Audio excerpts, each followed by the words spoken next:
Shawtys! This is Brittany and Lauren, and welcome to our podcast where you can have whatever you like. We said you can have whatever you like. Yeah! What the fuck is that? Tripod. I thought that was a sex toy. It looks like something you would put up something. Really glad it's recording. No, it's a tripod, Brittany. Get your head Okay, like but that. why does it look squirrely? Why does it look It's like that? bendable. So you can like bend it to things. Nope. Move on. Sorry, I didn't know what was happening. I normally bring that out. You're our only fans. We really are matching today. Yeah. It's kind of crazy. Oh, I need the mic to like be, near my mouth. Welcome back into the podcast. Do you like ASMR? No. Okay. The only ones that I like are the rug cleaning. Because I hate the food ones, and whenever they're just dinging on stuff, Yeah, I don't like ASMR either. I think it's creepy. Yep. Well, and your sex toy. Your tripod sex toy.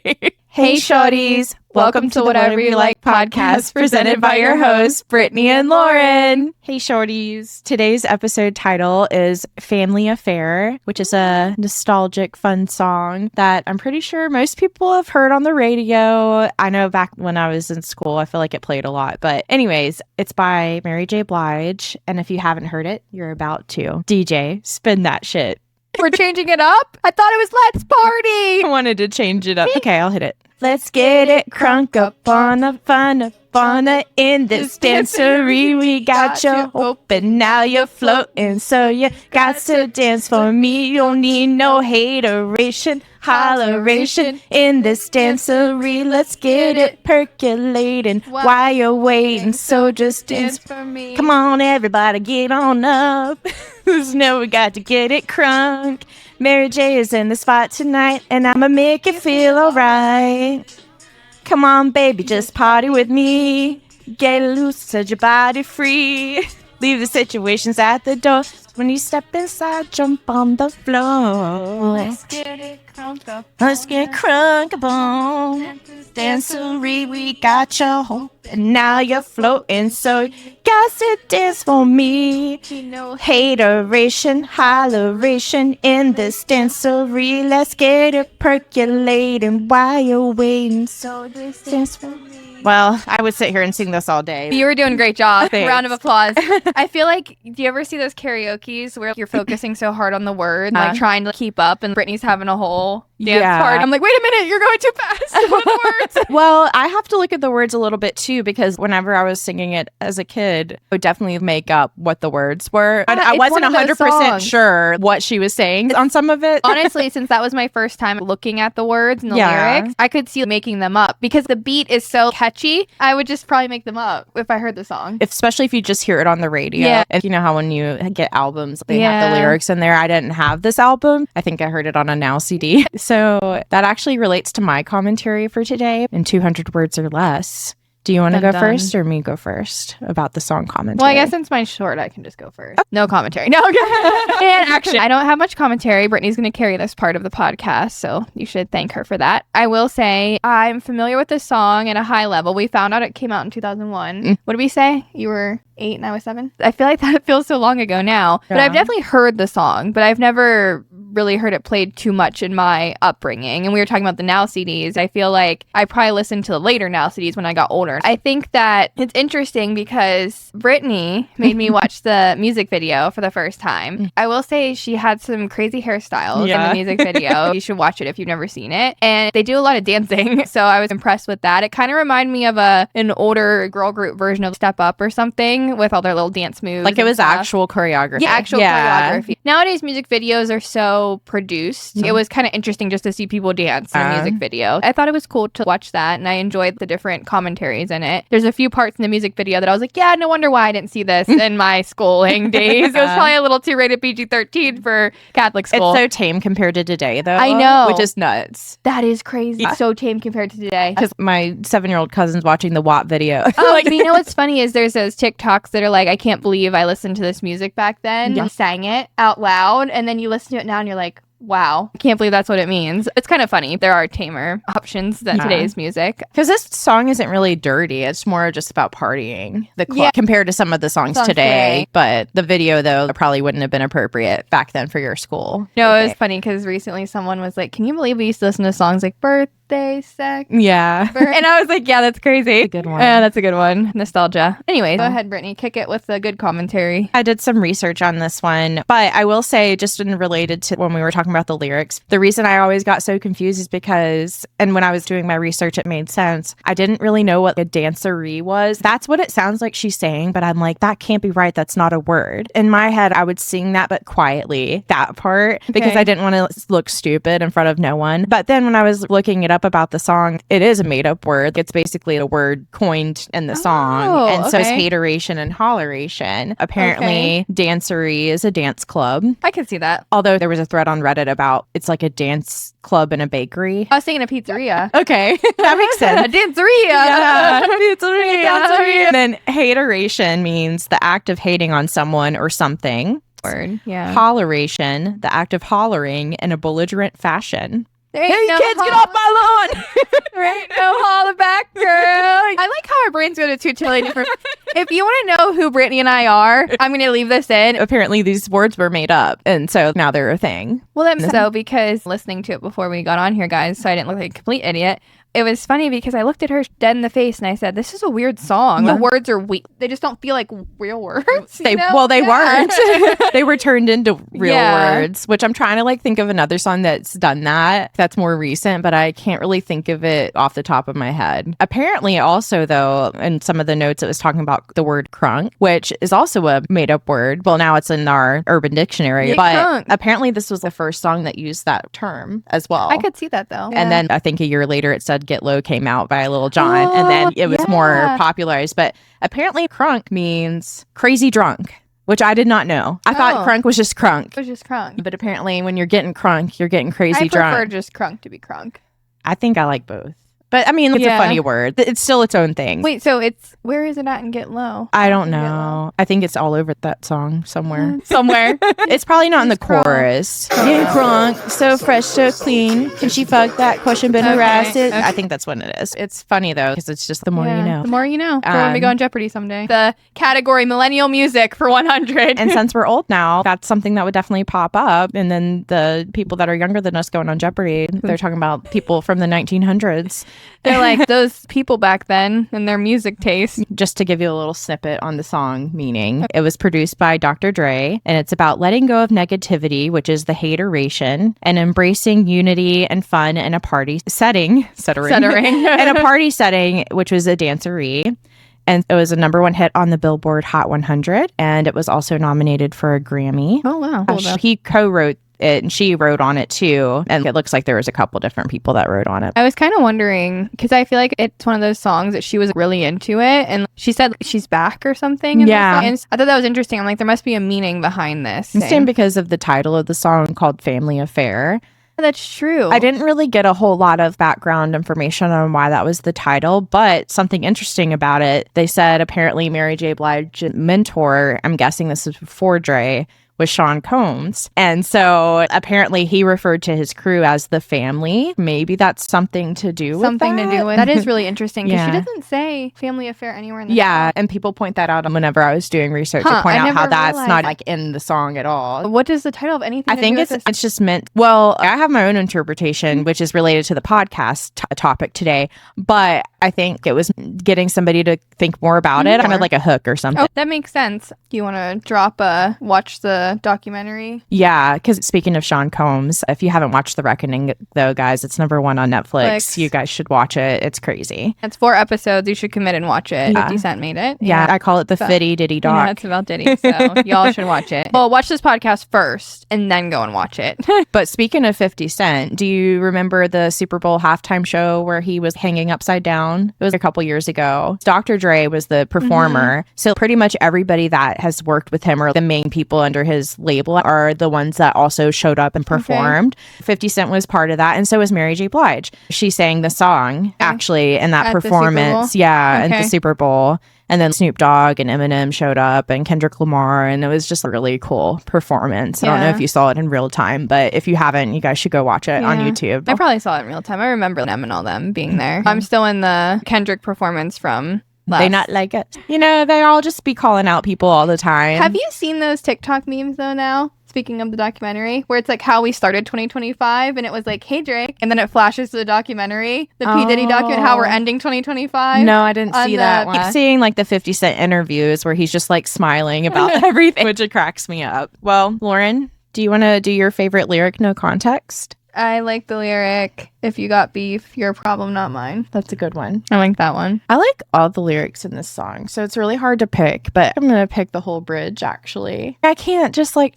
well, okay. It's a game, Brittany. I know, but it's just like... We even let it slide with 2 sentences sometimes. How about we don't need no haters? We're just trying to love one another. Okay. That's my favorite lyric. Like, so we're like in the same part. Yeah. And apparently she wrote the bridge herself. I thought that was really cool. That is cool. It's my favorite part. If anyone knows me on a personal level, it wouldn't be surprised that that's my favorite lyric. If you got beef, your problem, not mine. Yeah. Peace. Peace out, bitches. Don't fuck with Lauren. I don't fuck with you. I feel like that's a good lyric for you, for sure. And I'm not surprised you like the whole song and the whole bridge. It's a good bridge. I feel like I would like making up words too if I were to be a songwriter. Like to write in general. You're like a writer, so I feel like that would be fun for someone who's creative like that. I also really like Dr. Dre songs, the production stuff like that. So I think it's just like a vibe for me. Yeah, that makes sense. It's my style, you know. Word, homie. Word to your mother. I'm already embarrassing myself and we haven't even gotten to the main topic, so it's fine. Welcome to the podcast where we embarrass ourselves for 3 hours. Whatever you like. You only see an hour of it. You couldn't pay us enough to release the other 2. Oh gosh, imagine. No. We're gonna get hacked one day and then all of the footage is gonna come out and then we'll definitely get canceled. 100%. Especially me. It's fine. That's a good transition into the actual topic for today. Let's go. So even though the song doesn't talk about family affair in the lyrics, I decided to interpret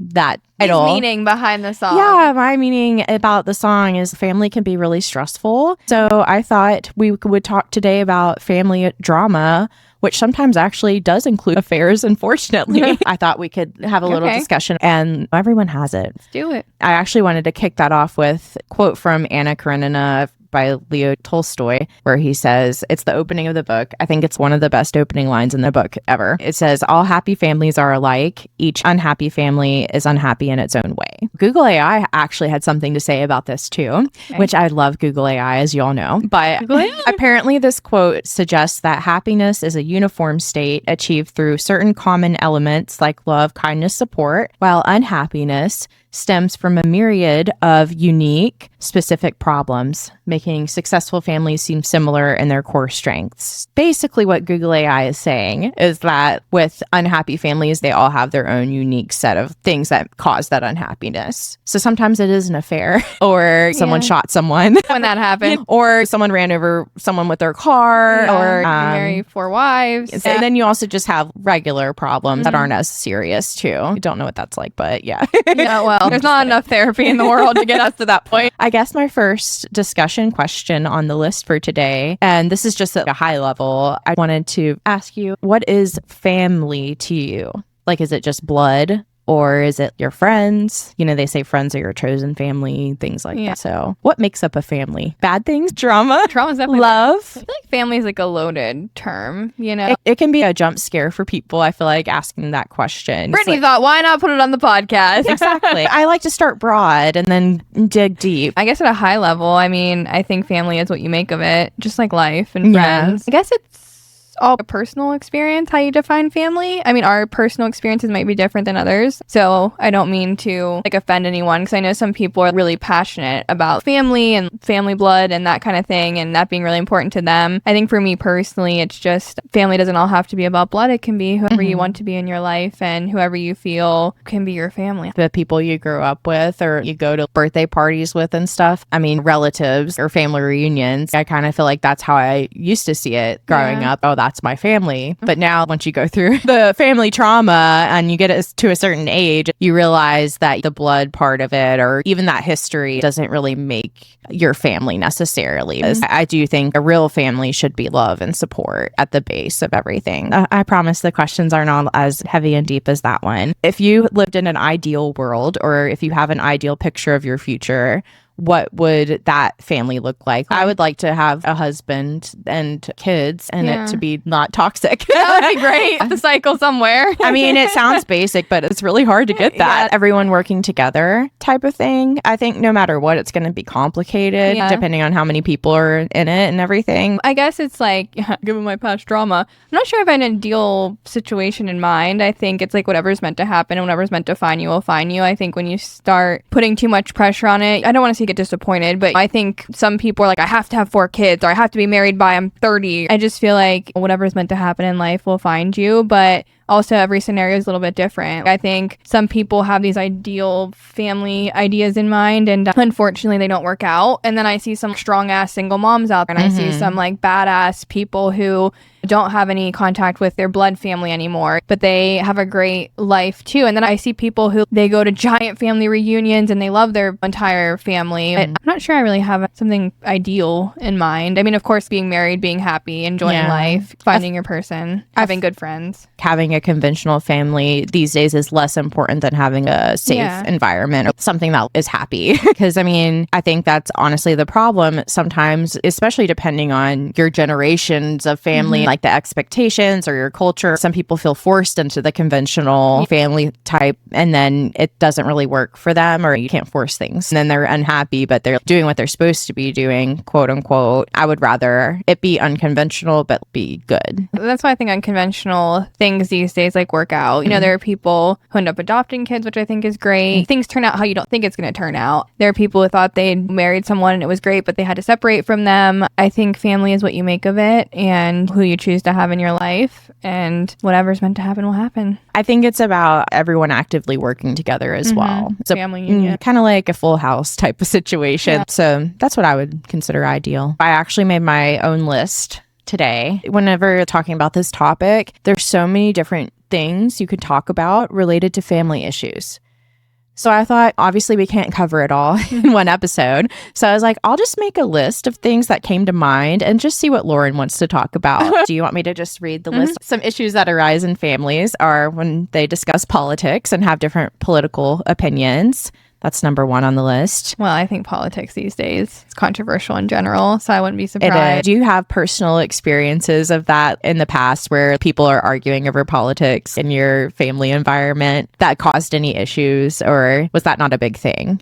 Some families are more political, than others. I feel like my family wasn't very political, but I spent years working in the political fields. I've just seen a lot in politics, so I feel like it's a little bit desensitized to me or a little bit less personable. But I've heard friends or stories of people who have had heavy conversations on politics. Wasn't really a dynamic in my family, though. But it can break up some families, which is kind of nuts. It can break up some people. I remember my parents always were, because my mom was a Democrat, my dad was a Republican when I was growing up. Interesting. I just remember it was so funny because when I think back on it, how vivid it is in my memory. When was George Bush elected? We were in elementary school, right? Something like that. I just remember it was such a big deal at my elementary school. They made us vote. The teachers made us vote. I remember this. They were like, you got to learn how to do an election. So we literally had to write a name on the ballot. And so I'm not sure if this is why it got brought up in the households, but I just remember it was very divisive because my mom really loved Al Gore and she hated Bush. And then my dad really liked Bush. And so they were just always arguing about it. And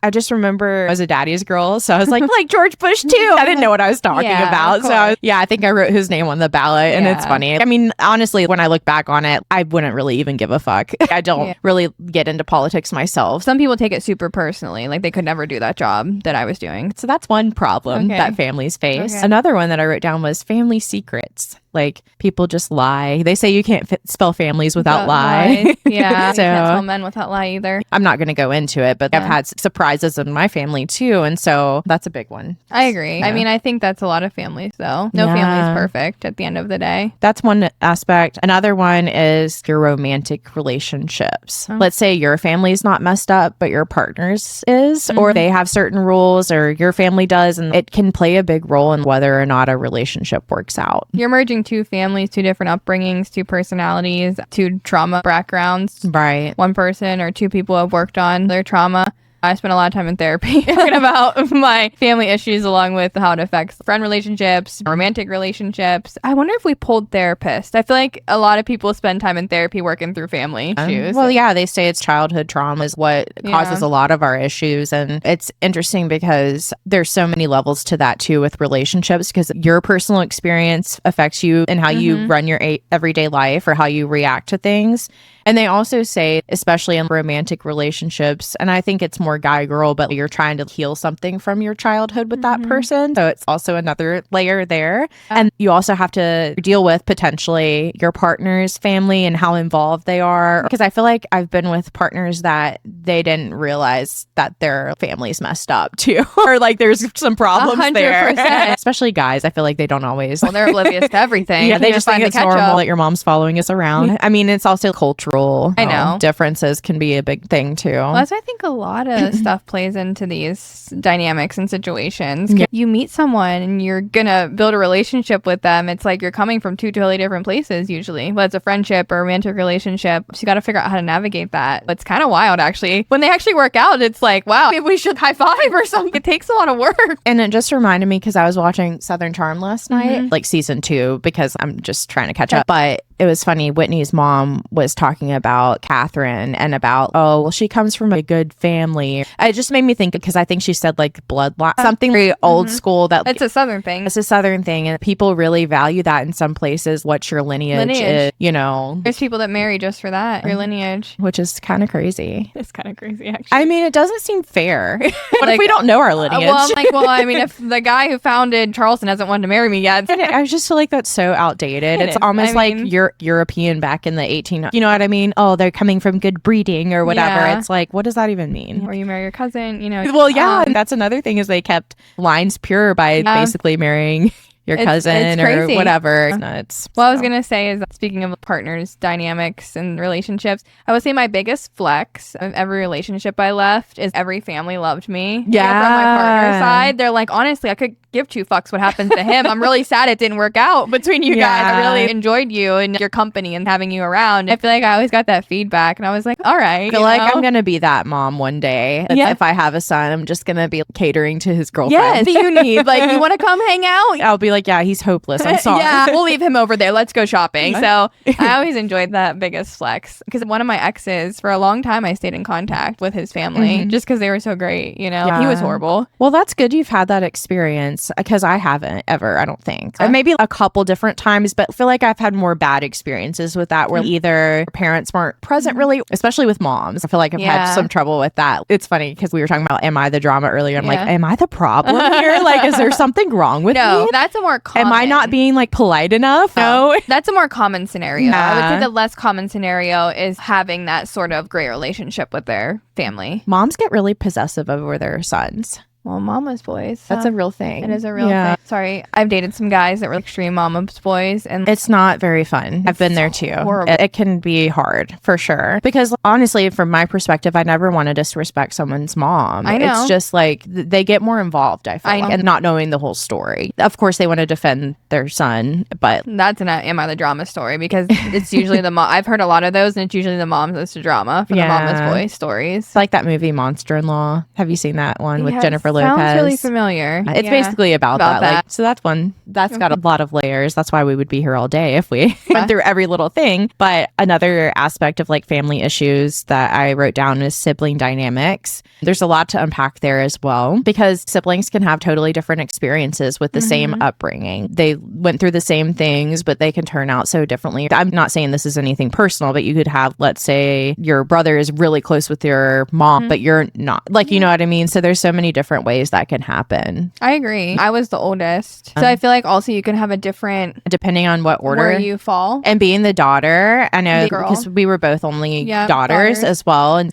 I was the oldest in terms of the structure. I wasn't the oldest child, but in my home life, because my older brother is my half brother, so he wasn't necessarily there all the time. It did feel like I kind of had a semblance of, oldest child problems and then also the middle child problems. Yeah. So I was meant to be fucked up. It's fine. So was I. And I had twin brothers, but I was an only child, and the fact of I didn't have any other siblings. I say that with a caveat. I didn't have any other siblings that I know of, but I had step siblings. And so I feel like that's a different dynamic too. Because again, they weren't there all the time either. So sometimes I was the only child and sometimes I had siblings. And I was the oldest and I was the only girl. So I just think that whole dynamic can shift the person a lot. I actually think it's really interesting. I remember when I started dating people, I'd be like, so where do you fall in the sibling line? I just feel like it tells you information about the person. And if you're gleaning it at a high level, because I do think it changes depending on the family dynamic there. Well, it's especially interesting in bigger families too. Bigger in terms of there's multiple children. Even what comes to mind is cheaper by the dozen. It's like when you have so many kids too, it's just impossible to have the same relationship. I don't even know how those Duggars did that. No. I actually don't think things went well from what I remember.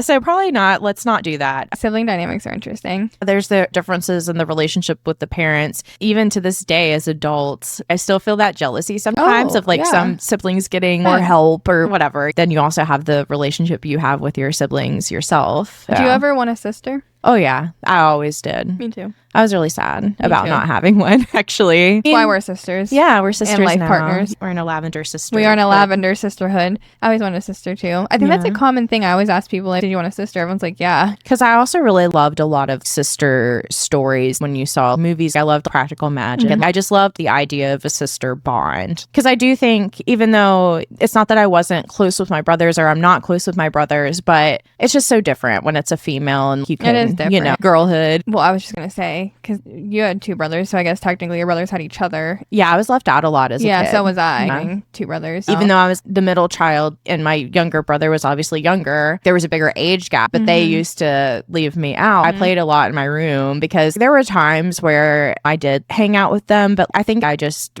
wasn't invited. I just wouldn't push it type of thing. Because that's kind of my personality now. I'm not an assertive person. Yeah. Maybe it's their fault. I don't know. Am I the problem? No. But ultimately, that's where I developed, I think, a love for a lot of my hobbies, being by myself and just kind of being in my own world. So it really wasn't a bad thing either. And I think people talk about how now that we're older, a lot of people are even closer with their siblings now than they were back then. They're more friends now. That's definitely true for me and my younger brother. We would fight all the time. I think we stopped fighting when we were 18 or when I moved out. And then we started seeing each other at college parties. He was just there for the party. He wasn't in college. But I think when I started to let loose a little bit more, because I was more academic uptight, so maybe we could just relate better. Another thing I said that's a problem in families is family betrayals, which can happen in different ways. You could like lie or have an affair with your, brother's wife or something crazy. And I was actually doing some research on this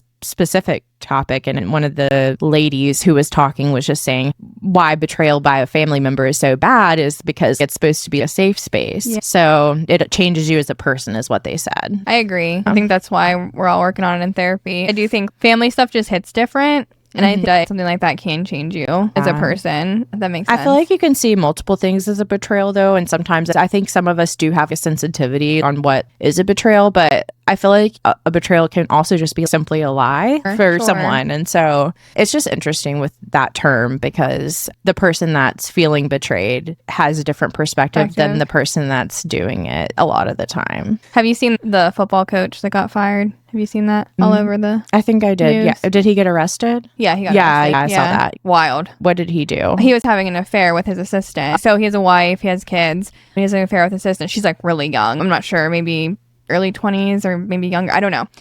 And people are mad that people are disclosing who she is. But anyways, long story short is why he got arrested is once he got fired and the affair came out, he went to her house with a knife and he like assaulted her, I guess. Oh my God. And so he was arrested, but then he said he had mental health issues and stuff, but that wife and kids that he has, that's something they have to live with for the rest of their life because it's all over the media and the news. And he lost a $30 million contract by doing this. It just made me think of that when you're talking about betrayal. I just feel like, I know that's a Well, no, that reminds me of the Coldplay thing that happened earlier this year. You remember at the Coldplay Coldplay concert? Yeah.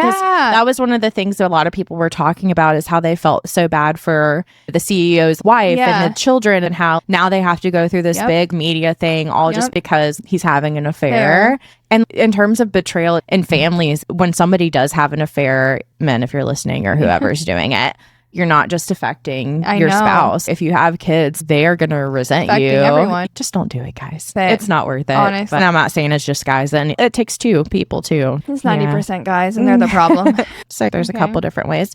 Another one is about family related problems is the black sheeps of the family. Do you know that's the term? Yeah, like Yeah. the oddballs of the Yeah. family. Have you ever felt like the black sheep? I don't think so. You don't seem like a black sheep Yeah, girl. I don't know. Because just you're so glamorous. Guys, it's a pink sparkly sheep, Yeah. actually. She's really cute. Her name's Elle Woods. One of the things that it said online was just talking about people that are the black sheep. They tend to have more empathy though, because if they're feeling isolated a lot, then they have more empathy for other people and their differences and things like that. I wonder what my family thinks if I was ever considered a black sheep. Because I feel like I definitely felt lonely and kind of misunderstood a lot. Yeah, maybe we should call your dad. Dad, what do you think? Well, yeah, because my dad, he calls me a nerd.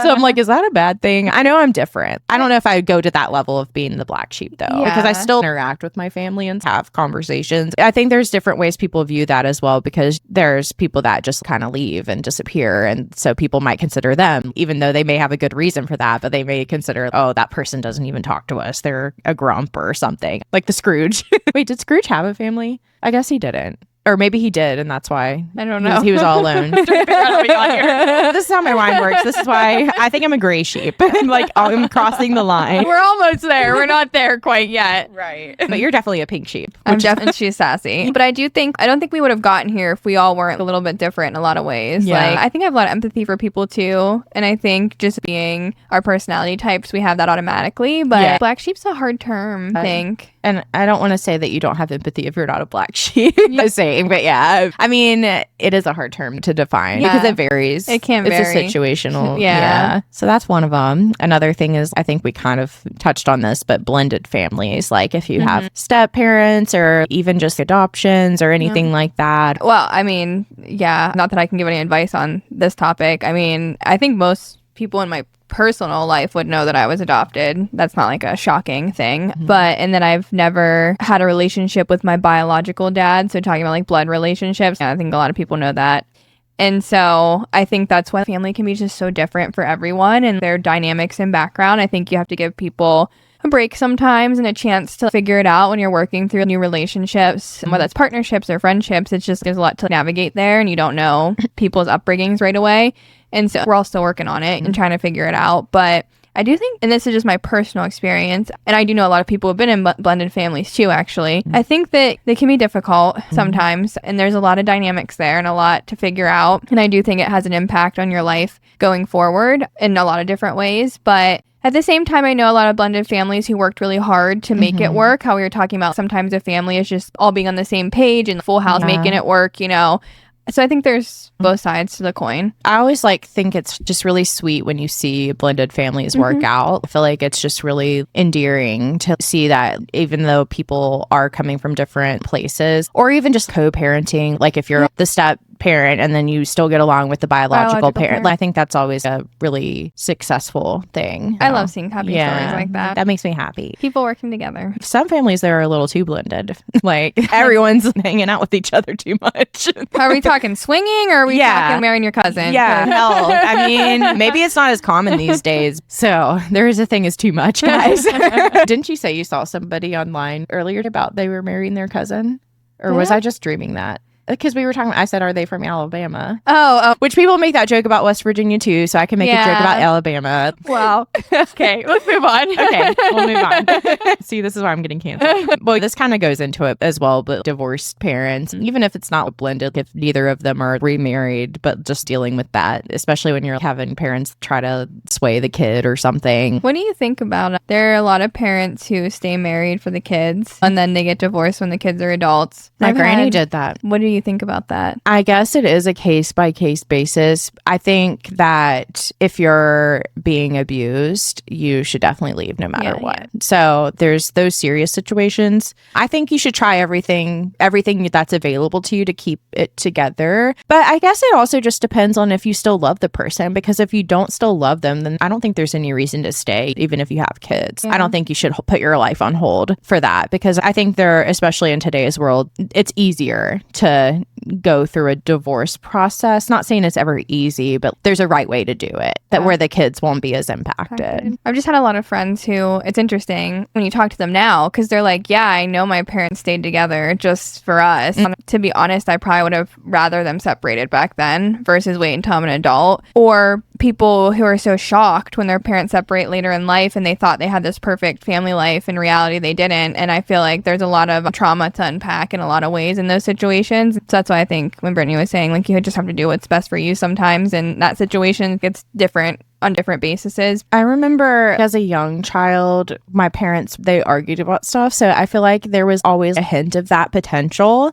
And it kind of scared me as a kid. But then when they finally did separate when I was 16, I just remember feeling relieved. Yeah, because I didn't like the fighting or whatever. At some point, just you can feel the tension, even if nothing's happening. So I felt relieved by it. And yeah, it's sad, but I agree. I think it was for the best. So nobody wants to be in a toxic situation. Even the kids, they can tell, even if you're not arguing in front of them necessarily, I can still feel it. Because I just remember feeling it as a kid myself. Yeah, I agree. But maybe I'm just like really in tune with that kind of thing. I don't know. I am a very anxious person, so maybe I was just always on edge. Brittany's just always in tune with what's going on, guys. Am I? Yeah. I don't know about that. You but, are. Well, I'm not in tune in singing, so. What do you mean? Our singing slaps. We're going to make a record. We are. Dr. Dre is going to produce it. The Whatever You Like record, it's going to be killer. And we're going to make up our own words, just like Mary J. Blige. Oh, boy. Well, I'll do the making up the words and you'll make the choreography. I'll do the dance. Feeling myself. On the next one, because I forgot what we were saying. This is sad, but loss in the family and how that can, whether it's a parent, a child, or a grandma, that can just change people. Grief sucks. From my experience at the probate court back in law school, it also can just be really shitty in terms of the aftermath. You don't really realize how shitty your family is sometimes until someone dies. They're like the people in it. Because it turns out that a lot of people are just concerned with the greediness of what they can get out of things. And that always just blows my mind, to be honest. Yeah. And then there's generational trauma is another topic that I actually have some notes on, but we can go into that more in depth in a minute. Did you have any offhand thoughts about that, or have you read into any of that? I've looked into it and I've read a little bit about it before, but we can talk about it whenever. We'll go into more detail about that because it's interesting. The cycle. And another one is nepotism, because I feel like in our industry as attorneys that can play a big role as well, and it can be really frustrating sometimes. I feel like in a lot of these industries similar to ours and ours itself, that plays a huge role. But this is just to remind me of is that quote in Step Brothers where the dad said that his 40-year-old son who didn't have a job, he wants to join the family business. And she's like, but you're a medical doctor. And he's like, I told him that. At least with doctors, you still have to do the work and go to med school. I just thought that was funny. There's like this ongoing joke. Some of the higher up lawyers that I know and I worked with pretty closely, they only got the job because of nepotism. I think that's really common in our field, to be honest. I mean, not that I know a lot of people personally, but I just feel like I've seen it and heard about it a lot. And it's kind of sad because I feel like a lot of times those people are super incompetent at their jobs. I've had this happen before where at one of my jobs we were hiring, and to be honest, the other people are more qualified than this person was. But this person's family member was pretty high up in the company, and this person needed a job and it was just given to them, and they didn't even have the qualifications at all for the job. It's kind of crazy when that happens, to be honest. And I wonder if there's a statistic on this, but I feel like nepotism is usually only a man thing. It's not like we have a female lawyer whose daughter goes to law school. And it's very rare you would see something like it's always the guys that are getting the nepotism benefits. Well, and I think because the legal field is so male-based still, but also because basically I think fathers are more likely to bring their sons up like that. Women are a lot more told work hard, prove yourself, get the job. Well, men get things handed to them a lot. Yeah, especially in this field, honestly. And I think that does stem from childhood. Just speaking about families and how boys are raised, they always say boys will be boys, and they just get a pass on a lot of stuff. And so I think where a lot of that entitlement comes from too. But I guess from devil's advocate over here, maybe they don't always understand how much they get and how easy it is for them. Because for some reason, I feel they sometimes still act like their life is really hard, even though compared to the daughters of the family, I just feel like we get a lot more shit sometimes about certain things. I can't go out at midnight because I'm going to get pregnant type of thing. There's stricter rules for girls sometimes that are pretty unfair. Yeah, so they're just incompetent, bitching dumbasses. Got it. Yeah. Okay. What I'm saying is that I feel like if you don't have the experience or don't read a book, you just don't understand that your life is as privileged as it is. So you just have a different perspective. Yeah. I have yet to meet someone, like, you can play it off as my life's so hard, but are you really that obtuse, that disconnected that you don't see? I don't think that's the case. Fair, because I think it applies to, unfortunately, all the men in my life for the most part. Just that kind of like, it just feels there's less pressure. And if there is pressure, it's probably related to the family business or something. Maybe they're expected to take over the firm, and that could be hard for sure to have that kind of pressure. But, you know, we go through harder things. Another thing with family issues is finances, and this would vary with each family, but it does make me think, though, considering what we were just talking about, how families can be so different based on their income and their problems. A lot of that centers around income, because some people, they're fucked up because they got everything they wanted and never had to do anything and have that sense of entitlement. And then some people are fucked up because they've never had anything. So there's that spectrum. It's a pretty big spectrum, honestly. Yeah. And I feel like that's just so dependent on things and where you fall on that spectrum. And I think it impacts your life so differently, just depending on how you were brought up like that. And another thing on the list is, this can relate to cultural stuff too, but the pressure to procreate from families. I feel like this happens to anybody that's over the age of 25, especially for women, but also for men. Whoever doesn't have a kid, they're like, hey, when are you having kids? When are you having kids? When are you going to settle down? When am I getting grandkids? I'll just have to show them that, are we dating the same guy Facebook page, and be like, this is why. I mean, seriously, it's funny, different generations though, because amount of people that were like, you really need a Facebook page for that? And I was like, you wouldn't think we would, but we do, because that shit is active and wild. And obviously the rules, I can't divulge too much, but I did just want to say, I was telling Lauren earlier that it's kind of scary how there's so many posts on there about individuals, and then I feel like 1 out of every 60 posts are He's positive. A good guy. And the other 60 are like, run fast, very fast. So that's kind of scary, actually. That's what's up there, guys. Yeah, I don't know about that. And that's what we have incorporated. Exactly. I mean, I think especially from our generation, a lot of us came from divorced households. I always thought to myself that I never wanted to get married unless if I knew I wasn't going to get divorced, which like is really unrealistic because you just never know. But that's kind of, I think, why I wasn't ever just going to marry anyone. And I think a lot of the women in our generation and the generations below us do tend to stick more to their standards rather than just settling. So it's hard whenever the bar is in hell. There is no bar. The bar disintegrated. It's gone. So that's another aspect. And I think when you go home for the holidays and everybody gets together, I feel like that gets brought up all the time. Does. Even if you're married too and you don't have kids yet, it's like, oh, well, when's the next step? Everyone's so concerned. It's okay, guys. Hang in there. We're with you on that. We know it's hard out there. Parents just don't understand. Also, another thing that I brought up, this isn't really something necessarily to divulge on, but it is interesting to me from generation to generation how the correcting of a child has changed. My parents always talked about having to pick their own switch and just basically getting spanked and stuff. And now in the current society, it's gentle parenting. It's just been such a wide spectrum in my life of how that has all switched. That's a controversial topic. Well, yeah, because I know, when does gentle parenting go too far? Another factor of this topic is that I feel like back when the older generations, we had less information about what certain conditions are, like ADHD and autism and things that really do change how you interact. I just think about that sometimes because I actually read a book, I think it was earlier this year, The Sound and the Fury by William Faulkner. I'm sorry if I referenced too many books in this episode. In the book, there was a character who I think he had Down syndrome, because it's a really hard to read book in terms of it's from his point of view in the first chapter. So it's very disjointed in his thoughts because he doesn't have the typical neurology, I guess. I was just thinking about, I think this book is set in like the 20s maybe or earlier, but the way they treat this character, the family, and just talk about him like he's like less than human. And that just is reminding me of how it must have been before society had that information. Parents didn't know how to deal with it, or families didn't know how to deal with it. They just knew that they were different. So I feel like that's something that we've improved on as a whole once we've gotten more information about it, because now there's more support for, there's still not enough, but there's more support for children that have special needs. I feel like we've come a long way with that kind of stuff. I think that also relates to coming a long way with even just therapy, and that being more acceptable for people to go to therapy and work on themselves and figure things out. Growing up, it still had a stigma to it. It still does today too. But I do think we've come a long way with that, which I think is good. But there's still people in society that are in denial that those things exist. Actually, therapy kind of transitions into my list is done, guys. I promise.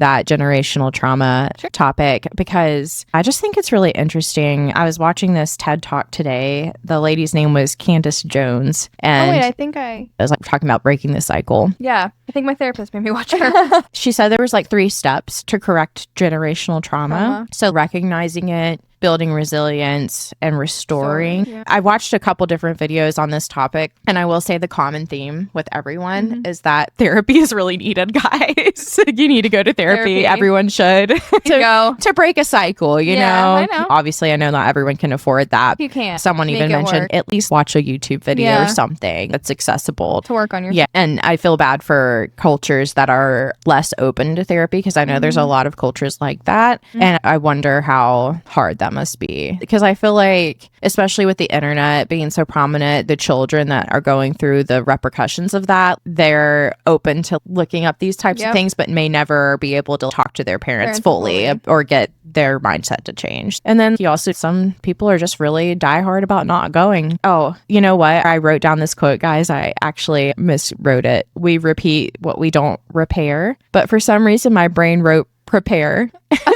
which I thought was it's true. A good thing to keep in your thought bubbles. They always say when you don't work on yourself, especially like in relationships, you seek out what you think you should be seeking out, or you mirror some sort of trauma you had in your life and you seek that out in a relationship. But when you work on yourself, and it might feel weird for a while, you actually seek out something better for you when you heal yourself more. And so I don't know if you've heard this term before. I feel like I have maybe heard it, but I didn't know what it was. But when they talk about generational trauma, it's called epigenetics.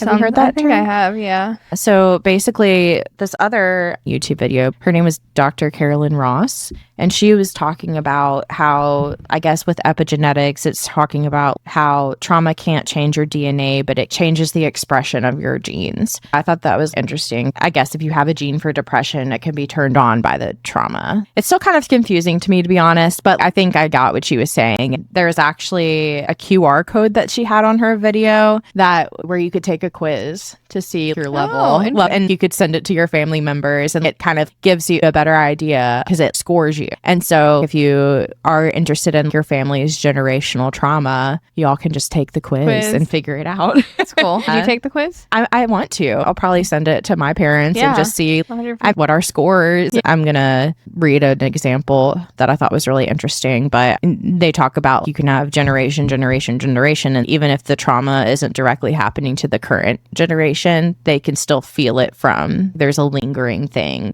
The TED Talk that the same doctor gave, she said that there's actually gifts you can receive from trauma. Which I was like, that's a hot take. Okay. She said that because one of the gifts from trauma is that you are able to own your entire life experience. I mean, I do think if you've gone through trauma, you're more in tune with yourself. Is it worth it, though, is the question.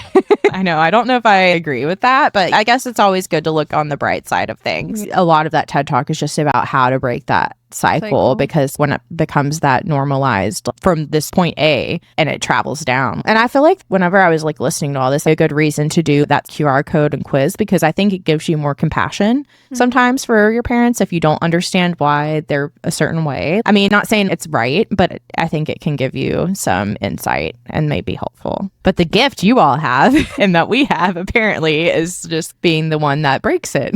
So we're like superheroes. Apparently. What superhero am I? We didn't ask for it, but you're The pink sheep.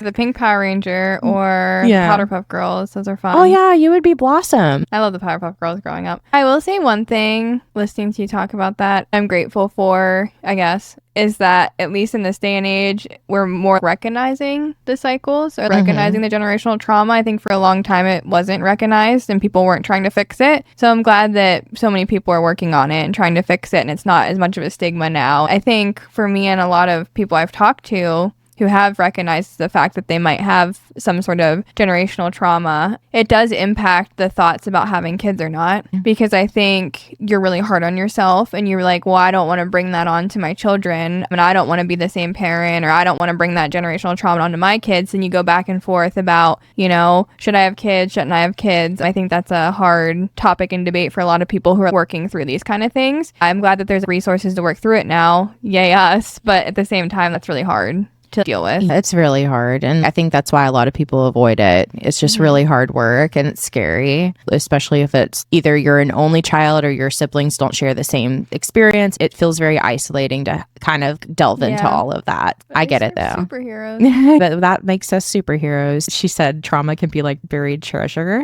I don't know what she's on, but well, I would like some.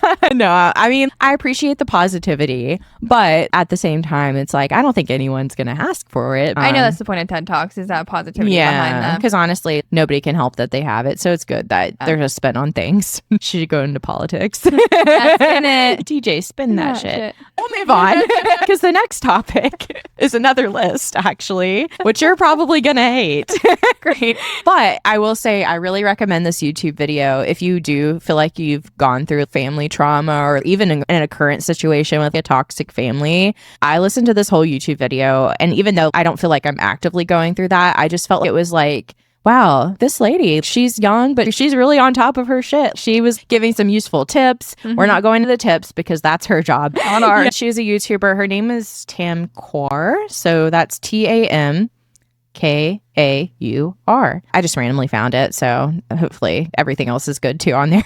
But she's not canceled. Yeah, the high level of her video, she goes through the 10 signs of a toxic family. People out there don't realize you're in it.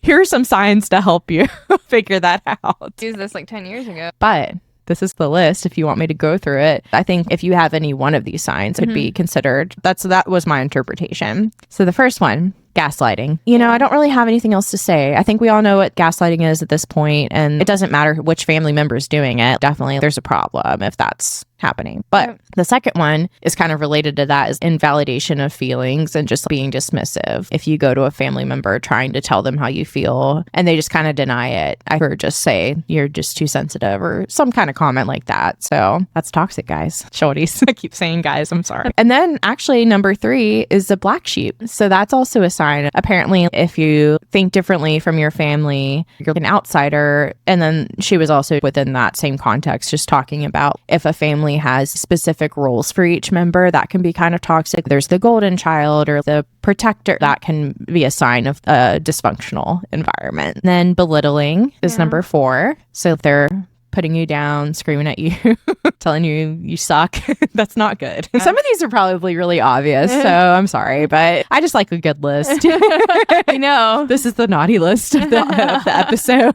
Number 5 is humiliation. If they're talking, I don't want to ask like on a personal level, but I feel like people can relate to this. Have you ever been at a family function where a family member just starts making fun of you in front of everyone? Probably not because you're glamorous, but I feel like that's happened to me a couple of times. And I'm just like, what the fuck did I do? It's like not even a parent. It's just somebody just saying something. And I feel like that's happened to me a lot. And I don't know if it's because maybe I am the black sheep. I also come from really small families. So if you come from bigger families, it's probably more likely to happen, or more toxic, you know? I don't know. So, my level of toxicity is high. My family level is low. I mean, you can have it no matter the size, unfortunately. And number 6 is isolation, when they try to control every aspect of your life. And it reminded me of Britney Spears' dad. It made me think of the child actors that were kind of forced into stuff, even though the parent might be like, oh, well, I'm doing it to protect you, but it's really more selfish, you know? But we love Britney. We do love Britney, and, you know, fuck her dad. We love both Britneys. this Brittany and that Brittany. We are Britney Spears Stan Podcast. Also, if anyone ever wants to get me the doormat that says everyone welcome except Brittany's dad, I would love it. Anyways, number 7 is aggression.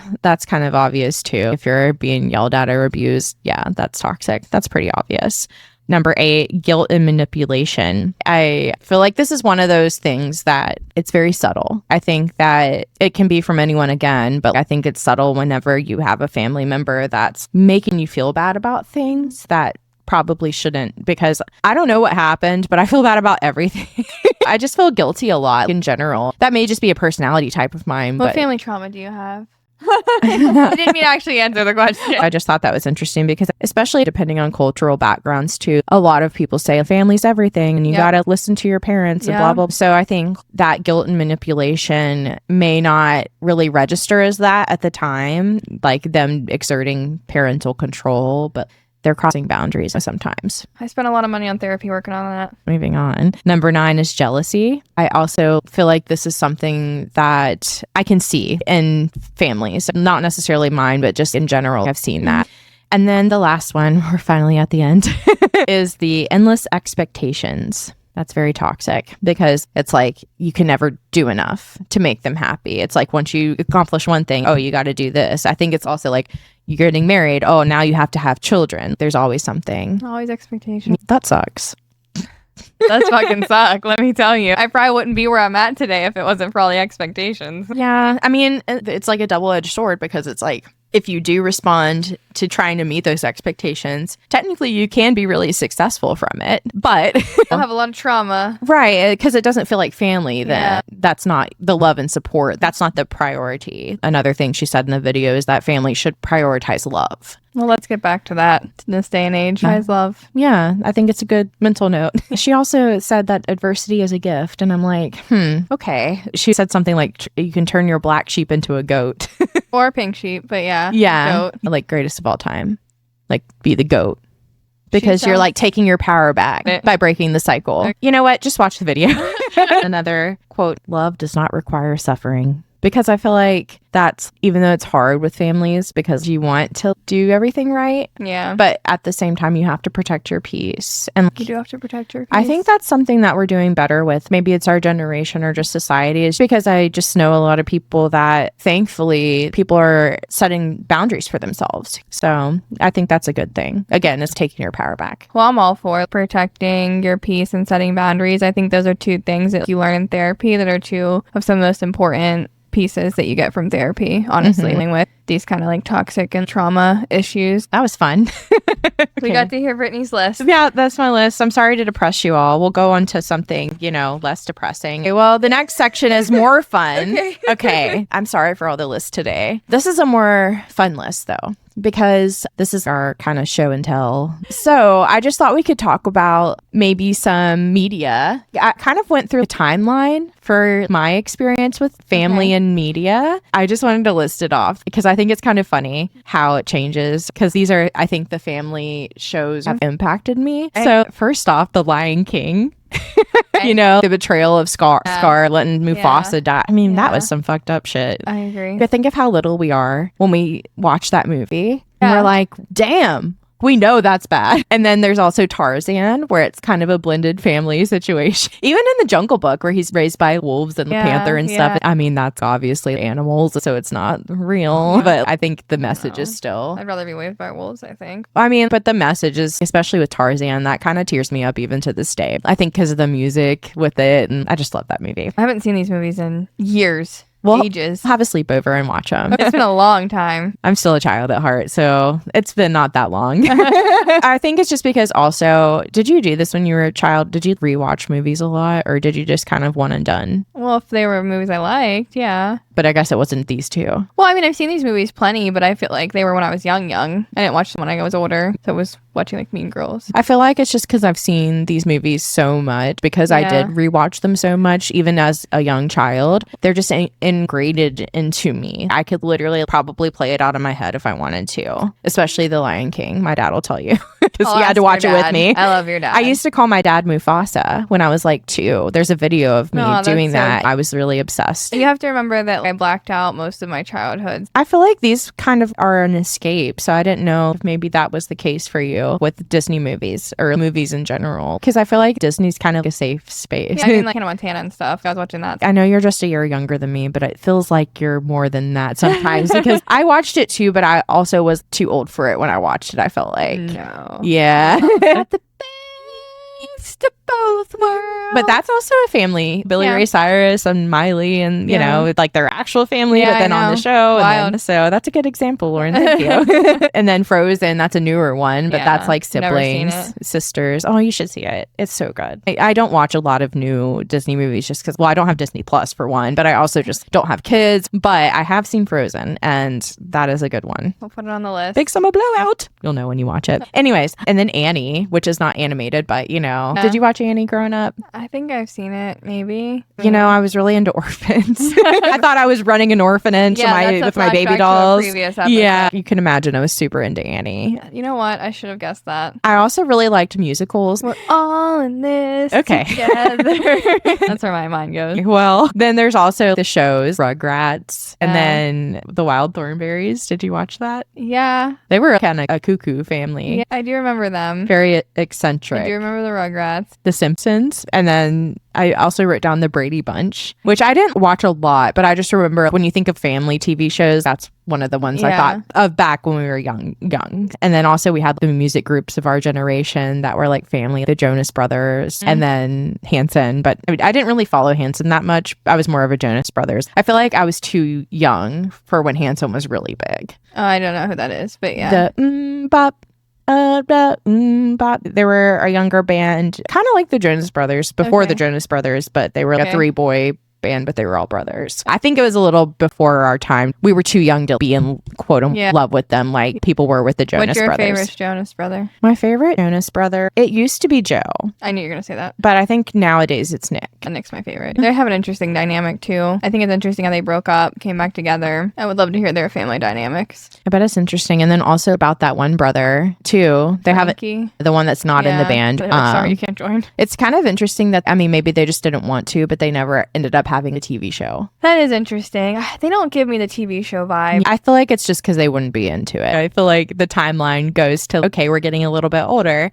And one of the things I wrote down was Jerry Springer and Maury. Oh, yeah. Because I feel like always on those shows, sometimes it's relationships, but usually the family is involved in some capacity. Yeah, are you more of a Jerry or Maury? I'm a Maury girl, but I like both. And Dr. Phil, because I can get down with some Dr. Phil. You know, the Catch Me Outside. Yeah, Catch Me Outside. How about that? And like, I love Bad Baby. I love that lore. So I just think that's so funny. Jerry, you are not the father. Those shows were wild. Those kids will never have the same experience we had. You notice how they never say you're not the mother? Yeah, it's always about the man. Oh, that was dumb. But anyways, do you remember what the first reality TV family you watched? I feel like what comes to mind for me is the Osbournes. Not that I specifically sought out that show, but my mom had it on a lot. But then they also had the people with a lot of kids like John and Kate plus 8. And I remember that. I never watched it, but I remember that. 19 Kids and Counting. Do you remember Octomom? Like whatever happened? Was that a show? Did that end up being a show? That's a show. For like a season. One season? Yeah, that was interesting. Why was that a thing? It was like they were encouraging everyone. Everyone have 19 kids. You on TV. Exactly. I love me some Teen Mom though. Whew. Yeah, but then people criticize that show. But if we're just talking about shows we watched, I really like Teen Mom. I liked the Culpo Sisters show. That was a good one. It's more recent. Gotcha. But I really love Olivia. She's great. But she has a small family, and I liked watching their reality show. I mean, I think I'd be fucking hilarious in reality TV, but I feel like Mary-Kate and Ashley should have had a reality TV show. I mean, not that they would want to do that. I love Mary-Kate and Ashley too. Me too. Which also reminds me of Full House, which is another show. Yeah. The Kardashians is probably the biggest one of all time. Yeah. One thing about them that I was watching a podcast, it was Call Her Daddy, and I can't remember who was on. I think it was Chloe, but they were just talking about how cool it is, and I didn't think about this before, about how it's all women, like even Bruce now.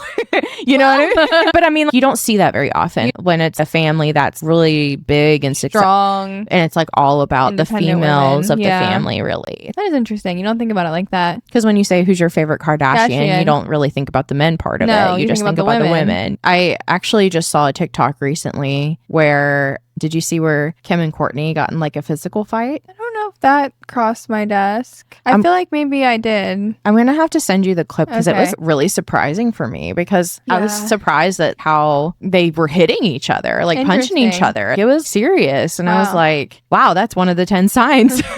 I think the Kim and Courtney lore is pretty heavy. You Yeah. would have watched the last few seasons. I feel like I've seen their tension for Yeah. sure. No, I'm not Yeah. saying you should go beat the shit out of each other. I'm just No, saying, like, no. if there were any two sisters, I wouldn't be surprised it's Yeah. those two. I really enjoyed getting to see Courtney's wedding that they documented to Travis Barker. And that's an interesting family dynamic because he has kids and she has kids, and they talk a lot about that. I've seen all the seasons. I really like all of them. I love Chloe, I love Courtney, I love Kim. I will say though, I mean, speaking of Travis Barker and his kids, Bad Babies like diss tracks on Alabama were yeah. fire. So sorry. I only know the lore from being a Kardashian fan. I'm more of a Bad Baby. I don't feel know like what that I've says about me, but you know. I just feel like I've only heard about it through that. Yeah. So anyways, something that I was watching the other day unintentionally, it like ended and then it was going on to another show and it was Wife Swap.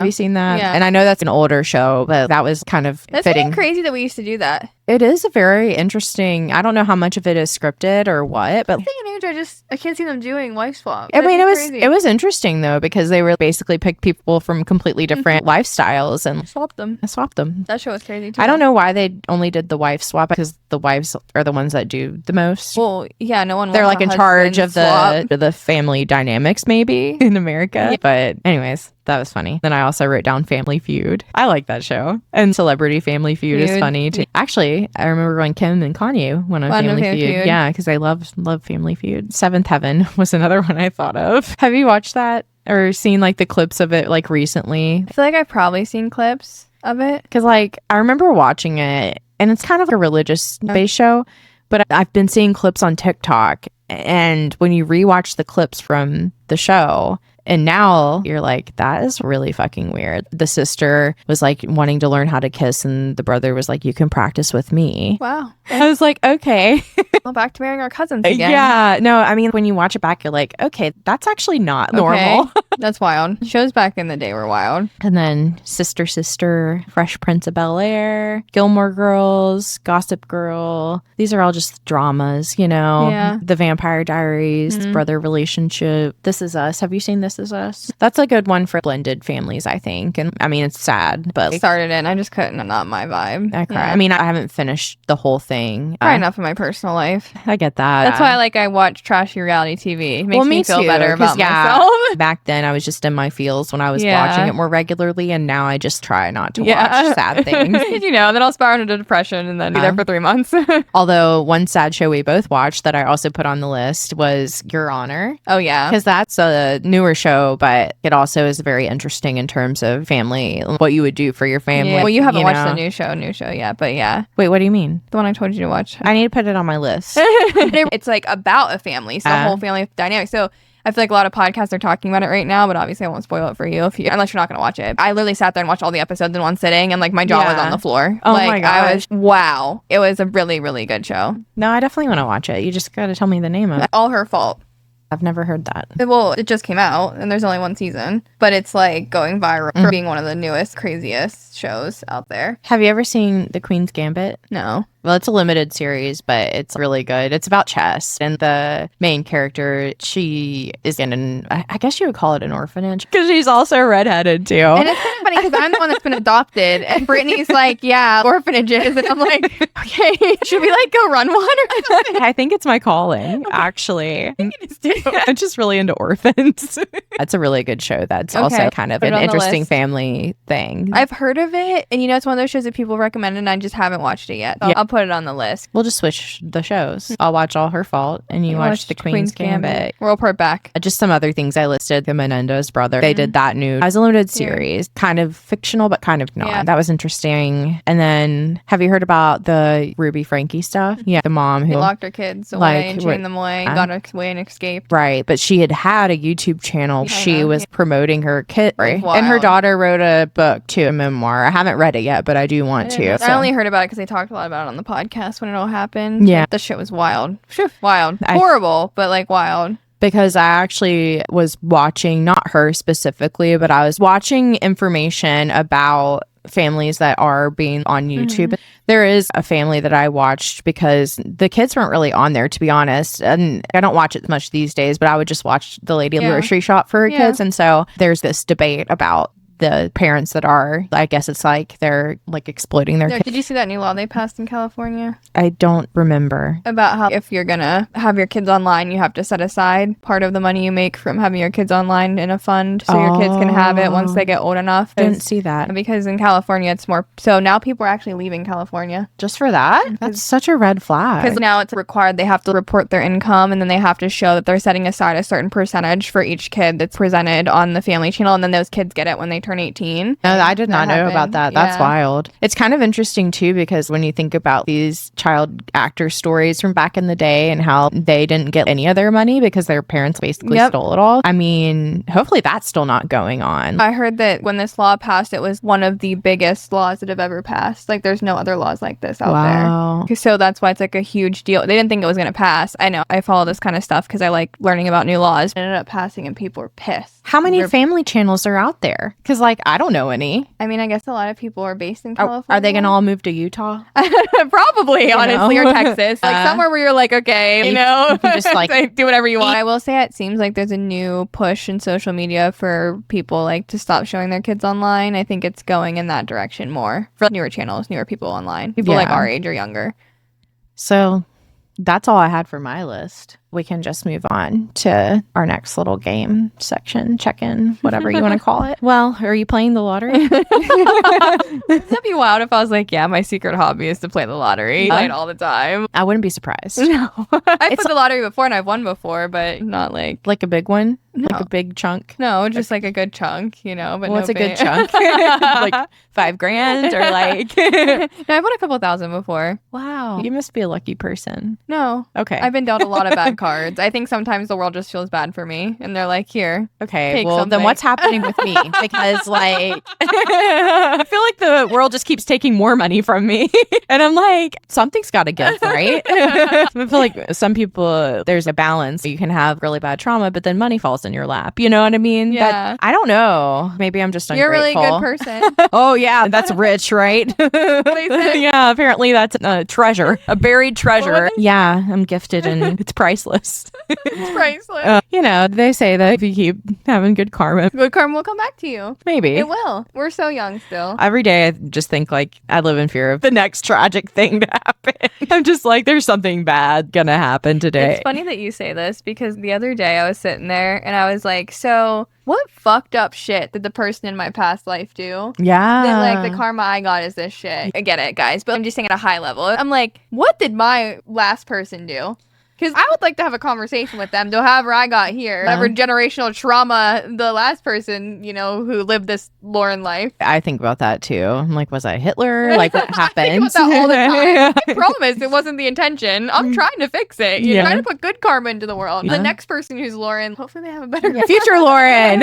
When that guy's kids' names are Lauren, you know, hopefully they have a good run. That's the hope. Have you ever thought if you could be reincarnated as something, would you want to be another human or something else? No, I don't want to be a human. Fuck that. Would you want to be a cat? Probably. Yeah. I'd want to be Taylor Swift's cat. Because, man, does she spoil those motherfuckers. Got shit to worry about. I just mean if I'm thinking about someone who's a great cat. If you're a cat, you could be in a bad situation as a cat, too. Well, that's what I'm saying. She loves that's a good point. Out of her cats. And those cats haven't made. She's like that lady in the Aristocats. Yeah, she is. Maybe she'll fund our cat shelter one day. Oh, I could totally see her doing that. Can you, like, help? Taylor, if you're listening, we would really like to start a cat nonprofit. So, you'll help us do that? And doesn't she also have that song, Karma? Yeah. Karma is a cat. Your next life, you'll be a cat. Yeah. What about you? I think it'd be a tree. Okay.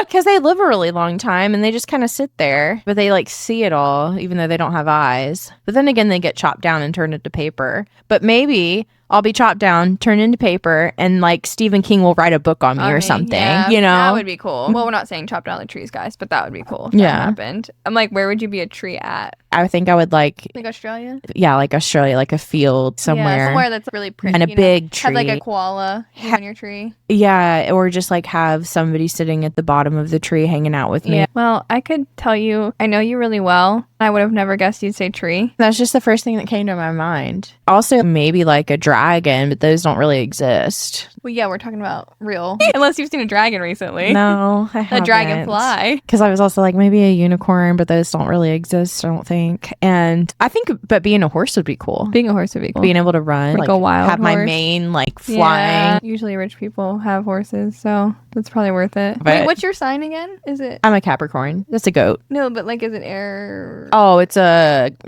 earth sign. Okay. See, Tree. Yeah. I was just curious. So, will you come sit with me while Yeah. I'm a tree in your next Yeah, life? and my Scottish Fold Taylor Swift cat. Yeah. Yeah. Yeah, I'll come hang out under your tree. Maybe I'll be in the backyard of Taylor Swift's mansion. That would be so fun, though. You can scratch me, climb Yeah. up me, be sharpen your fun. claws. I'd be like, damn, bitch. Fuck you. So that's what I'm aiming for. Just use me.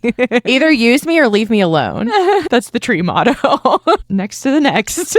Next to the next. Friendship check-in time / whatever we want. Whatever we like. I was struggling with this section today, so Lauren's got some good stuff. Well, let's say we title this section Am I the Drama? Family Yeah. Edition. Well, theoretically, it's called Am I the Asshole? But yeah, they are the same thing. It's more dramatic. Am I the Asshole? So this section, we're going to read from some of these. Let's see, this article. So usually it's on Reddit. Shocker, Reddit. And usually you read them and react to them. But this BuzzFeed article did the 10 AITA submissions where all parties were decided the asshole. Now you have to decide who's the bigger asshole. And so I'm going to kind of scroll through and look at some. So this one's titled, Am I the Asshole for telling my extended family how many men my sister has slept with after she outed our youngest brother as a virgin? So, we had a family dinner this evening. My family has 4 kids in total. Me, my elder sister, who's 29, female, younger sister, 24, female, and youngest brother, 22, male. Extended family attended our family dinner too. So all of our significant others, our cousins, aunts, and uncles were there. During the dinner, my elder sister and youngest brother got into a mild disagreement. My sister seemed, at least to me, to be coming across as very aggressive out of frustration and losing the argument. The two of them were too absorbed in their argument to realize the rest of us were getting a bit fed up.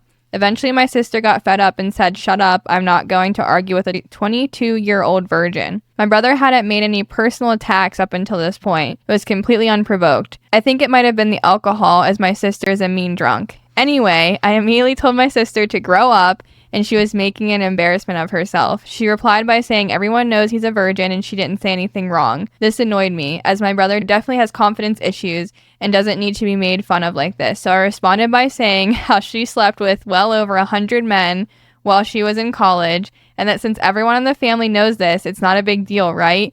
Turns out her husband didn't know this. Amazingly, I genuinely assumed he must have known. He left the party. He was mad, saying that my sister misled him about the past. The family is blaming me for their marital problems. I refuse to accept that I did anything wrong. My sister bullied my brother in front of everyone. All I did was give her a taste of her own medicine. Am I the asshole? Wow, what a story.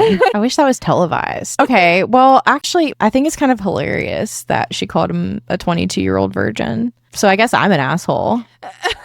So are you saying that... Okay, she shouldn't have lied to her husband about her past. Because especially if she knew that would be something that would bother him. I just don't really like lying, you know? So was it wrong of the sister to say that he was a 22-year-old virgin? I don't think that's that big of a deal because it's different when you call someone a virgin versus somebody who's slept with, like, 100 you know, people. especially as a woman, it's insinuating, oh, you're a slut or something. But I get with men, I guess being a 22-year-old virgin is an insult. See, this is the hard thing with these kind of submissions too, is like you always look for the shorter ones because this is considered quote unquote shorter, but then you always don't get all the information. I think talking about anybody's sexual stuff at a giant family gathering is inappropriate in my opinion, like that, because if he does have confidence issues, I just don't think that's fair. But at the same time, I'm not sure if that equals being mad enough to say, well, didn't you sleep with 100 people? Well, he wasn't even in the argument either, Yeah. so I feel like he didn't really need to do all that. It sounds like they have interesting family dynamics. So, is she the asshole? I think everyone's equally an asshole in this situation. And what Brittany says goes. Well, are you not going to vote? What the fuck? Well, Yeah, I think everyone's an asshole here too. Well, let's do the Starbucks one, even though it's not technically family related. Am I the asshole for honking at another driver who cut in front of me at a drive-thru each time she tried to order? The line at Starbucks I went to was really long. I was in line for a good maybe 20 minutes until this lady in a Mercedes tried to cut in front of me and like 8 others behind me. I laid on the horn in the drive-thru line? I didn't know you could cut someone off in the drive-thru line. so because of the Starbucks I go to, there's 2 ways to go in. Okay. So I think that's maybe is this here. Like this happens every time I go to Starbucks. There's like a war. I must have missed the lore here. I laid on the horn and tried to block her from cutting me, but she succeeded anyway and flipped me off. I'm the type of person who would not let someone get away with shit like this, so I waited until she pulled up, and as soon as she tried to order, I honked. She then looked at me with a dirty look and gave me the finger, which I already had a middle finger of my own ready for. Each time she made an attempt to order something, I honked, and sometimes laid on the horn for 3 seconds. I stopped as soon as she drove off. We then ordered and went about our day. Am I the asshole? Yes. You have some road rage problems and coffee is not that serious. But I actually have seen this in real life, like happen at that Starbucks that I go to. That's like really wild. It happened maybe a few weeks ago where I was waiting in line and somebody pulled up and there was a big old all out laying on the horn. Everyone like looking at each other, flipping each other off. Got this aggressive. It's very entertaining. I understand we're all busy and have things to get to, but at the same time, it's not that serious. I agree. No. You didn't need to take it that far, but honestly, it's a funny story. It is funny. Sometimes if I've had a day, I can be in a mood like that. Oh, yeah. Like, no, I do get annoyed sometimes, but I feel like I get more annoyed. I'm more likely to honk, but that's just me. I'm just thinking, what a savage. I mean, it's hilarious. It's like, what a savage, man. I wonder After what car that- she was driving. I don't know. But after that 50 Cent documentary, I feel like gotta be more savage. That's true. You do have to be more petty, as 50 Cent tells us. Am I the asshole for skipping Christmas with my parents since they won't treat me like an adult? So she is a female, 27. She's been with her boyfriend, who's 33, for almost 2 years. We'll be getting married eventually, but it's not a priority. Well, Like that. we'll be getting married eventually, but it's not a priority. She's the problem. No, that's definitely coming from the man, not from her. Yeah. My mom won't let us share a bed if we come see them for any reason. When we came over last summer, my boyfriend suggested renting a hotel so we could have privacy and a comfortable bed. It drove my mom nuts that we would bypass her rules. She wouldn't drop it the entire time we were there. She made me promise not to do that again. My boyfriend's mom and dad retired to Mexico and are really chill. So we made plans to come visit them for Christmas. They are not Christian, so they don't really care when they see their son with regards to the holidays. We didn't tell my parents we weren't coming. My mom asked me at Thanksgiving if I was going to hold to my promise not to stay at a hotel over Christmas. I answered truthfully that I would not stay at a hotel. Wow. I am sitting here on the balcony of my future in-laws condo looking at the Caribbean, waiting for the sunrise and enjoying the peace and quiet. I made the mistake of going online yesterday and I saw a bunch of posts from my mom and my sisters about how I was a jerk for lying to them about my plans. I may have been a little tipsy last night because I decided to respond. I said that it was ridiculous of them to try to tell me I couldn't share a room with my boyfriend, that I was keeping my promise by not staying at a hotel when we were there, and that if they planned on putting everything on Facebook, I would be avoiding all visits for the foreseeable future. They took down their posts when people started crapping on them for trying to control me, but some people did agree with them. Now they are texting me and calling me to say I was an asshole for making them look bad. I asked them if they were trying to make me look good with their posts. They stopped for a while, but there were more texts and voicemails this morning. I'm kind of liking the idea of skipping out of the drama from now on, but I miss my dad and he is blameless. Am I the asshole? No. No. Stand on business. Stand on business. Hold your ground, girl. You know, you're almost 30. That it sounds like very controlling mom. I won't say her dad. It sounds like you probably have some trauma to work on from that. It's giving, you should probably look at this List. this list. I think it'll help clear some things up. But you gotta set your boundaries. I'm gonna assume if her mom has this rule, I don't know if it's a personal rule or if it's a religious rule. I've known people who have those rules, and it's usually, I think, religious if they're unmarried, you Yeah. know. But again, Girl, hold your ground. You can pick and choose family, and you can find a way to navigate these waters, but it's probably gonna be hard. But you'll be okay. We've navigated similar things. Am I the asshole for replacing myself with my twin brother at my in-laws' Christmas Eve party to see if anyone noticed? I am 31 and have an identical twin brother. For a while, I've told my wife that none of her family members notice me or care about anything that I do on Christmas Eve, but she still insists on me attending. She told me that's not true, that they genuinely like me and enjoy talking to me, but I know that the only times I've been included, I had to basically insert myself into conversations and it felt awkward and unnatural. So I had a wager with my wife to bring my twin brother instead of me and see if anyone notices. I purposely did not prep him on anything. He went in completely clueless. He knew why we were doing it. It was a game. As I suspected, Steve confirmed that he wasn't approached all night. Nobody couldn't tell he wasn't me, and he admitted he even felt excluded and could only imagine how I felt. So for Christmas morning, I invited Steve to join. Normally, he's with my mom and dad every year. They know about him, obviously, but didn't know the switcheroo. That was when I revealed that last night I was Steve, and I expressed disappointment that nobody noticed and said, this is why I stopped trying. Nobody talks to me. My wife drew the line here. She was hoping we would keep this between the two of us as a funny prank. But how can I expect her family to see what jerks they've been if I don't expose it? Am I the asshole? No, I don't think so. Okay, maybe the confrontation part was a little off, but I feel like maybe it's just awkward to do that. And this is actually something I meant to talk about earlier is, have you been in a situation when you're in a relationship and you have to deal with the other person's family? And I feel like there's this pressure to be more silent, to keep the peace for your partners. So in one sense, I feel like the trained part of me is like, yeah, you shouldn't have aired that out. I don't think the experiment itself was wrong, but to confront them about it, I would feel uncomfortable doing that. But at the same time, it sounds like he was really valid. I think his wife should do better about validating his feelings. Well, that's what I think. If his wife would have came to him and said, hey, I'm going to go have a conversation with them. I understand like what's going on here and I want to support you. I think the prank's funny. I think it's interesting and it did confirm his feelings. It didn't seem like she was going to do anything about it and he seemed really hurt about it. I'm not saying he went the right way about doing what he did, but I honestly can't say I would have done anything different. Yeah. Also, I fully support twins using their power. 100%. Like, if I had a twin, I'd be like, yeah. Because I mean, a lot of times in those situations, let's say he didn't have a twin, you would never really know if it's all in your head. Because again, you don't want to approach the other family members and accuse them of anything. I mean, it's kind of cool that he got the validation he needed just from the experience. I would hope too, though, is like, yes, it might have been awkward in that moment, but talking about family dynamics, I would hope that after that passes, that hopefully her family would take a step back and be like, wow, that really did happen. Maybe it was awkward, maybe it wasn't appropriate to me, whatever. But like, be like, damn, okay, I can do better. But if clearly someone needs to talk about what's going on here. Well, they need to look at sign number 2, which is invalidating feelings. Back to our list. Back to the toxic sign list. This is a very good list. Clearly, we're seeing it all here. I mean, there's examples in everyday life,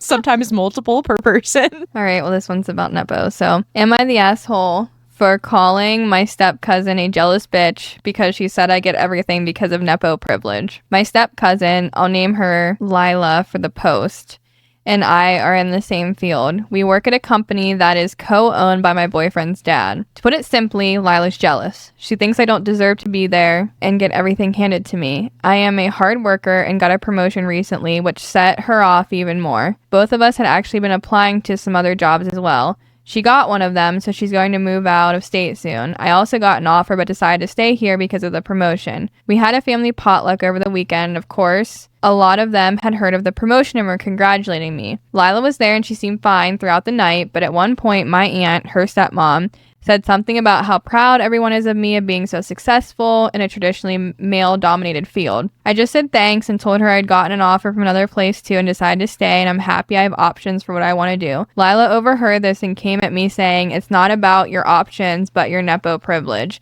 and how she got a new job too, but everyone's kissing up to your ass. I had enough at that point and told her to stop acting like a jealous bitch and focus on herself instead. She got upset and pretty much stormed off. Am I the ass? No. Sounds like she was being a jealous bitch. And that's one of the signs as well, is jealousy. On the list. But also, I will say that for the future, because this situation reminded me of the Let Them book, because she can say that stuff, but maybe in the future just ignore it. Like, don't even engage because you know what you've done to get the job. So on the other side, do you think part of the reason she got the promotion was because the company's co-owned by her boyfriend's dad? Do you think Nepo Again, privilege kind is of a what we thing. mentioned earlier, I feel like it's very rare that Nepo applies to women. Especially like a boyfriend. It's not even her family. So, I mean, it's one of those things where it's like, is it nepotism or is it just having a connection? I feel like you still, especially as a woman, typically have to have skills, though. Have to have done something. But I don't think that justifies the step cousin saying something about it and diminishing her success for it. I agree. I think it's really, really hard for any woman in a male-dominated field. And I think in that situation, she probably was jealous. That's what it sounds like. I mean, obviously, we're only hearing her side. Yeah, I know. That's part of But just when you look at the facts, submission. like her making that statement when everybody else is congratulating her, that just kind of shows jealousy. I agree. It's giving jealous.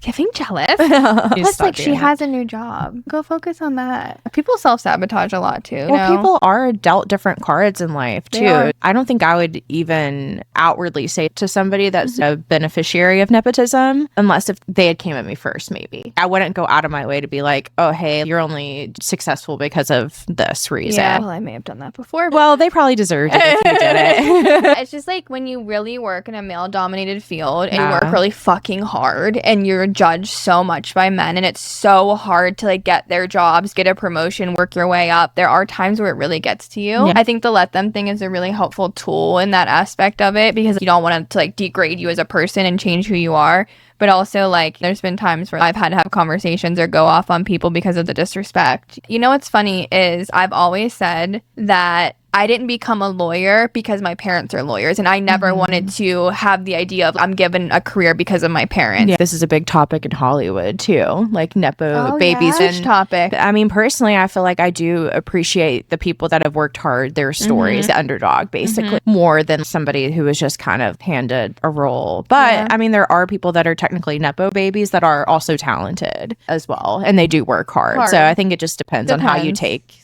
your nepotism privilege. It's the same thing with sports too, though. How many sports players are like, I'm so-and-so's son, and then they get a spot on the team and they're not even that good. Like so-and-so who worked their ass off, came from like nothing, didn't get a spot on the team. It's crazy, I guess, in all these industries. Right. I'll read this last one, then we'll be done. Am I the asshole for making a dad joke? My stepdaughter was about a year old when I married her mother. My stepdaughter's father died before she was born. I adopted her. She is currently 15 and she's rebelling about almost everything. She did something bad, so while picking her up, I set up a punishment for her. Then she said, "You're not my dad. I don't have to follow you." Honestly, I got a bit hurt from that, but I understand that she didn't mean it and that she'll probably change. I just replied, "I'm still your legal guardian for the next 3 years, and as long as you're in my house, you have to follow my rules." That happened about 2 days ago. So our family was going grocery shopping when my stepdaughter said, "I'm hungry, I need food." I decided to be extremely cheeky and say, "Hi, hungry, I'm not your dad." My son just started to laugh uncontrollably. My daughter was just quiet with embarrassment, and my wife was berating me not to stoop down to her level. I honestly thought it was a funny dad joke, and my son agrees. So am I the asshole? Is his son 5? I'm sorry, what?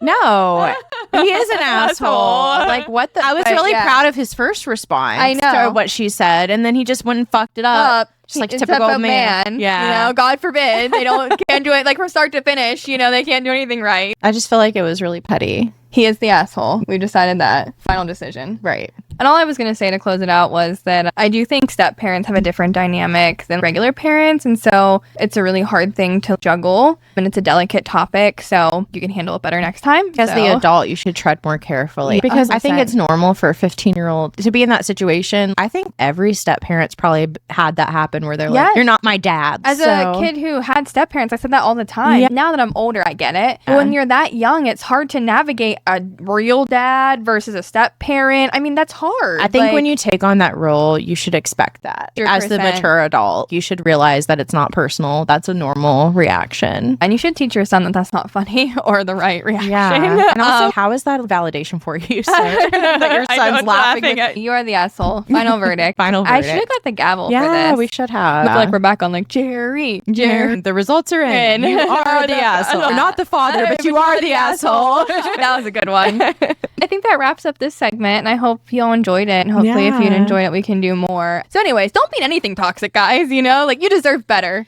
I think maybe sometimes it's harder though for people to recognize the family 'Cause it's blood. toxicity. Yep. Yeah, because they're like, oh, like this is normal, I guess. You know? Oh, that was me for years. Yeah. Normal. And then I was like, shit, Brittany's list. I should have figured out a way to get that list to you. Anyways, it's about that time. Wrapping up. Do our closing arguments of how we feel about today. So Lauren, What am I going to say, and 200 Brittany? words or less. You only need to do 200 or less. It's a great episode. I feel like you don't feel that way about this episode. No. I love all of our episodes equally. I do feel like, though, family for everyone. I hate to say it, like, even if you think you had the best family ever, which I'm so grateful that some of you do, it's still you still go through highs and lows. It's still a hard topic. People have been through trauma with their families. I do think it's like a touchy subject for a lot of people. Hopefully you enjoyed this episode, and we love Brittany's list and her book recommendations. Hope you liked our show recommendations. You liked our little game at the end. But listen, all these episodes are all about having conversations with each other and with you all. And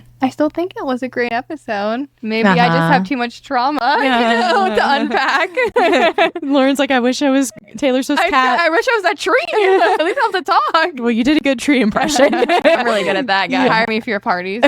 Hire me too. What about you, Brittany? Brittany. Brittree. Brittree. That's your nickname. What do you think? I was going to say that if y'all caught the book recommendations, I definitely recommend. But also, I think this is obviously a very tough subject, and it's not easy for me either because my family is watching this, so I don't want anyone to be offended by anything. Oh, we love your family. I love my family too. But every family has their problems, and I think just the message I want to say is everybody should prioritize love and working together, but also set your boundaries. Children, you have to protect your peace. Right. One feedback we always get in the podcast is we share something that's like a nice takeaway from the podcast, and usually it's just me rambling or Brittany says something funny. That's usually the dynamic here. I would like to say that today is protect your peace. If you're going to take something away from this podcast, I just think it's so important, guys. Life's short.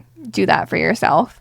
And ready to adopt you because I want to run an orphanage. Let's do it. We got all those nice dolls over there and back here for us. It'll be funded by Taylor Swift. We're getting big, guys. Contacts. What is this podcast came to? We went from OnlyFans to orphanages. Well, we're a very diverse. Only the orphanages. Check us out, guys. We bring a lot of diversity to the table for two white girls. Two bikes. We can dream. We can. And if not, we'll dream about our next life. Our next life. That last life was real fucked up. That's all I have to say. We heal our trauma bonds together. Legal purposes, I guess we should say we're not giving advice, like for real. We have personal experiences that we're sharing on our opinions. Yeah. This is not legal advice.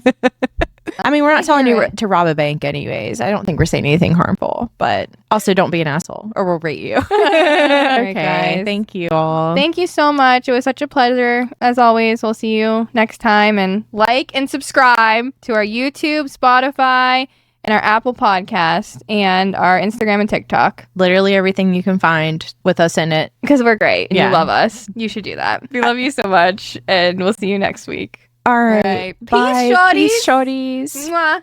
See you later. See ya. Hope you had a blast. Don't cancel us. DJ, spin that shit. You know what's funny is I really didn't expect you to say that. And so it caught me so off guard that I was like, what's happening? I think it's because of 8 Mile and just talking about 50 Cent and all that recently. It was just on my mind. Thank you for listening to the Whatever You Like podcast, available on Spotify and Apple platforms. Please follow our socials on TikTok, Instagram, and YouTube for additional content. Your support means the world to us, and it'll also keep us from creating an OnlyFans page. We also would love to talk about whatever you like, so please visit our website to submit topic ideas, suggestions, or stories you want us to discuss. Thanks, Shawtys. You the hottest. Peace.